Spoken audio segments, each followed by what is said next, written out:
আমাদেরকে জনতার কাতারে ফিরে যেতে হবে এবং জনতাকে সাথে নিয়ে এই বাংলাদেশের ভবিষ্যৎ নির্ধারণ করতে হবে। হয় না, আমরা দেখেছি জুলাই গণঅভ্যুত্থানের সময় রাজনৈতিক দল হিসেবে নেতৃত্ব দেওয়ার কথা ছিল বিএনপি জামাতের, কিন্তু তারা তো নেতৃত্ব দিতে পারেন নাই। জনগণেরও তাদেরকে প্রয়োজন হয় নাই। আমাদের মতো অখ্যাত লোকজনকে বিশ্ববিদ্যালয় ক্যাম্পাস থেকে কিংবা রাজপথ থেকে ধরে এনে মানুষ তাদের নেতৃত্ব বানিয়ে দিয়ে আন্দোলন সফল করে নিয়ে গেছে। তো নেতৃত্বের প্রয়োজন হয় না। আপনারা যদি বলেন যে এনসিপি নেতৃত্ব দিতে পারবে না, এনসিপির সাথে লোক নাই, জামাত পারবে না, বহুমুখ দল তমুক দল পারবে না, আমাদেরও দরকার নাই। যখন জাতির প্রয়োজন হবে, যখন আপনারা মানুষের সাথে এই অপরাজনীতিটা কন্টিনিউ করতে থাকবেন, তখন মানুষের মধ্য থেকে নেতৃত্ব উঠে আসবে এবং মানুষের মধ্য থেকেই ইতিহাস সবসময় সঠিক পথেই হাঁটে। এবং ওই যে নদী যেমন তার প্রয়োজন অনুযায়ী মাটি ভেঙে ভেঙে ভেঙে ভেঙে পার ভেঙে ভেঙে সঠিক পথটা খুঁজে নেয়, ইতিহাসও তার সঠিক পথটা খুঁজে নেয় এবং খুঁজে নিয়েছে বাংলাদেশের ইতিহাসে, সামনের দিনেও খুঁজে নিবে।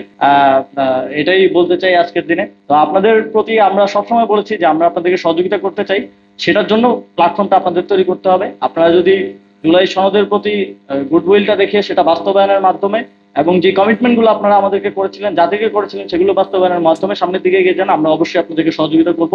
আর যদি না করেন তাহলে আমাদেরকে জনতার কাতারে ফিরে যেতে হবে এবং জনতাকে সাথে নিয়ে এই বাংলাদেশের ভবিষ্যৎ নির্ধারণ করতে হবে। আপনাদের সবাইকে ধন্যবাদ। জাতীয় নাগরিক পার্টির ঢাকা দক্ষিণ মহানগর যে কমিটি যারা এই প্রোগ্রাম আয়োজন করছেন তাদেরকে বিশেষভাবে ধন্যবাদ জানিয়ে আমি আমার বক্তব্য শেষ করছি।